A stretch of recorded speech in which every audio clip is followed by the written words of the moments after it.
Hello there, world of tankers. Welcome to the channel. I'm your host, Droodles Blitz, and in today's video, I'll be doing a full showcase and review of the LT-432. This Tier 8 Soviet light tank is honestly a blast, and Wargaming is giving it away for free this 2025 Advent calendar by simply logging in and playing one battle each day. Not only that, but if you already have this vehicle in the past or the future, this guide should still come very worthy to how to play the tank properly. What does the LT-432 have going for it? Well, let's start off with a very brief overview of its stats. The gun is actually quite nice. It's got 280 damage per shot, 184 mils of standard pen, and a really good 254 mils of premium AP.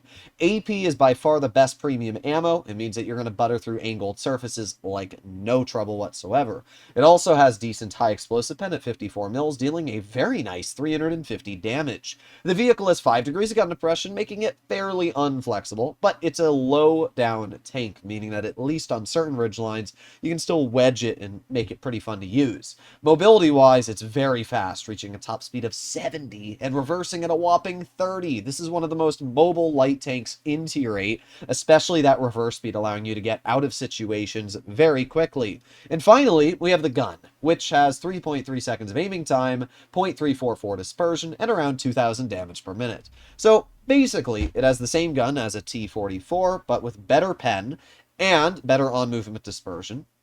It has much better mobility than a T-44, and funny enough, not even that bad armor. Because of how steeply angled the upper plate on the LT-432 is, you can actually get some rather substantial bounces when using this tank. The turret is also very small and shaped kind of like a flying saucer, which means that, yeah, it's not that entirely hard to get some random bounces on your vehicle while you're running around.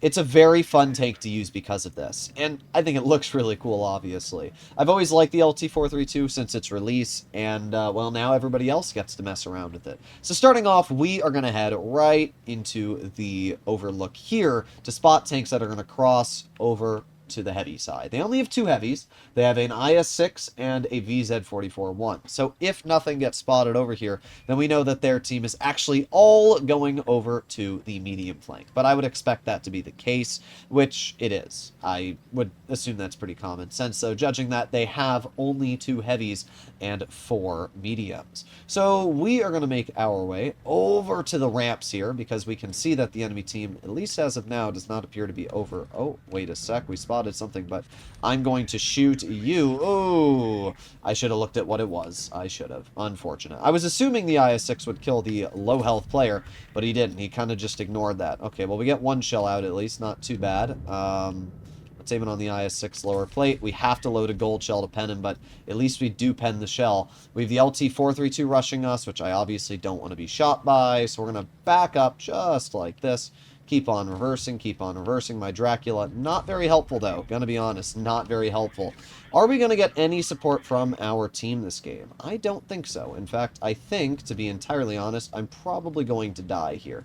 But if we drive away as fast as possible, we might just be able to juke the enemy fast enough that they won't know what to do. T-71 is trying his utmost to catch me, but obviously, as a decent player, I'm able to evade and maneuver around. We have the Object 274A, who's going to try and aim in a shell on my teammate. We get a nice shell into the 274A once, and our team is now heading in. So while this was a very Kris Kringler battle, we've been able to bring it back. We're going to aim it on the 274A. Unfortunately, we missed the shot, but let's hope our Aufklärungspanzer Panther is able to get that clear. If not, I am obviously still alive, and we can also help out clearing the 274A. So let's see if we can do that right now. Bonk, never mind, we bounced the shot. Let's hope that he doesn't pen me, or yes, 274A dies. Good job from my teammate there helping me out. Oh, he accidentally drives up a little bit of that rock there, pushing his tank up the cliff, allowing him to actually get a bounce, which is a little annoying. LT is going to try and rush me. I get a nice tracking shell into his tank, which is obviously really, really good. And we're going to continue trying to leave here. LT is obviously trying to hit me. Oh, we got a bounce. Don't hit me. Oh, he tried to tunnel me. He actually did. That's a little wild. All right, well, we lived. And you can kind of see how I use the LT-432. It's a fast tank that you're going to run around the map with and try to evade your opponents while also dealing some decent damage. This enemy LT, we get another shell into. Not sure what he's doing right now, but there you go. You can see that goofy armor getting a bounce on the upper plate.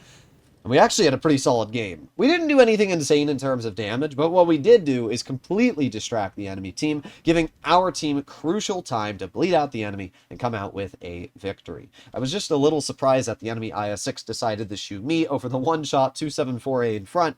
That's why I didn't expect to be shot there, but we did 2,149 damage. We did second on the team. Good job from our Mill 1 and netted 50,000 credits. As we can see, the tank's mobility is great, allowing me to get in and out of troubling situations. And especially that reverse speed, being able to reverse from the IS-6 and even LT-432 trying to chase me was great. And when you pair that with the very solid accuracy on move, we noticed many shots I was able to snap into the enemy. The enemy LT-432 running away, I was able to snap, and I was able to hit the T-71 while rolling around the corner, making him a one-shot, stopping his advance on my tank. So, yeah, pretty fun stuff overall. Now, I'm not going to say that everything about this tank is amazing. Again, the gun depression, a little bit wonky, and the base dispersion is pretty poor, making it sometimes a little goofy on the shot, as we saw.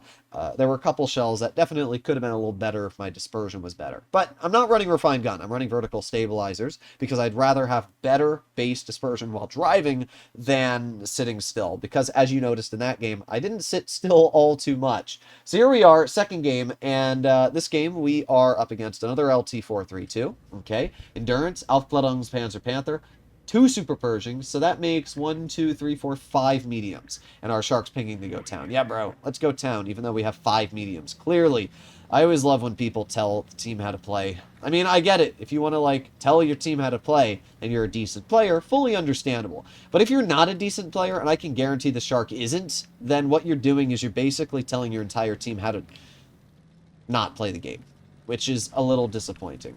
Like, I'm never going to get mad at somebody, but what I will say is, if you don't know how to play the game to the utmost of capabilities, don't tell others how to follow you. It's like a bunch of people jumping off a bridge because the first person jumped off the bridge. Don't do it. But unfortunately, our team is doing that. So we're going to use the mobility this vehicle does have and try to flank as quickly as we can to catch the enemy off guard. But because the 75 TS is already spotted, he may have detected some of our teammates, which will ruin a bit of our advance. Let's aim it on that ISU-130. We can see the decent aiming time on this tank when we're able to get that shell right into his vehicle. And we're going to put on our adrenaline. We are not detected from back here. We're going to aim it on the ISU. There we go. Another 260 damage into his vehicle.